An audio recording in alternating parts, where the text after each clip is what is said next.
Yeah, I'm incredibly flattered to be hosting the show for the fourth time. I always sort of hoped that I would match like Chris Evans's sort of 4, and so to be doing that is, you know, it's great. I feel so lucky to be part of it, really, in however sort of small sense that I am. I really love being in it, however terrifying it is, and you never quite know what's going to happen. There's nowhere else I'd rather be in that arena, you know. There's so many Brits who would be my favourite, and it just depends what day I got out of bed, you know. Where'd you stop? Like Paul McCartney and John Lennon, and then there's Annie Lennox or Kate Bush or Gary Barlow, or do you know what I mean? I can't really. Adele, Amy Winehouse, do you know what I mean? There's any H from Steps. There's any number of brilliant people that Spike from 911. It just goes on and on, you know.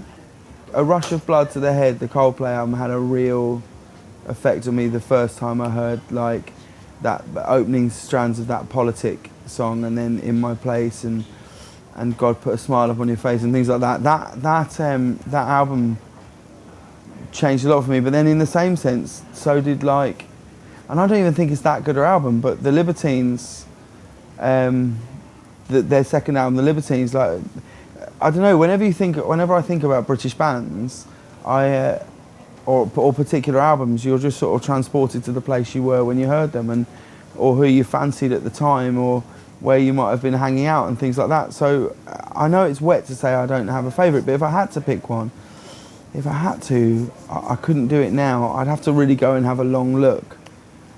For me personally, because I was so close to it, my favourite Brits memory would be Adele singing Someone Like You. That was the moment where I thought, oh, we might have... Because there was a meeting between me and David Joseph, who's the chairman of the BPI, and Susie Applin, who's the exec producer of the show.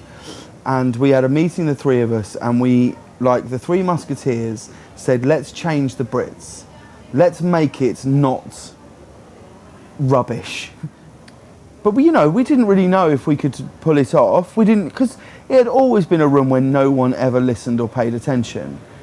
And then as soon as Adele sang that song, and I wrote sort of quite a not very traditional link to the opening where I talked about like heartbreak and things. And I ended by saying, if you've ever had a broken heart, you're about to remember it now.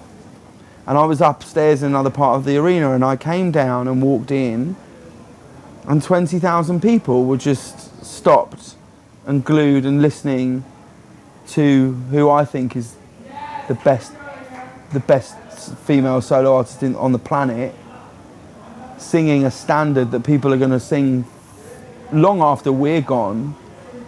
And everybody stood up and everybody clapped, and I thought, oh, we might have done it. It might have changed, and I'll never forget that. And I'm very, very proud to have been in the room when it happened, you know.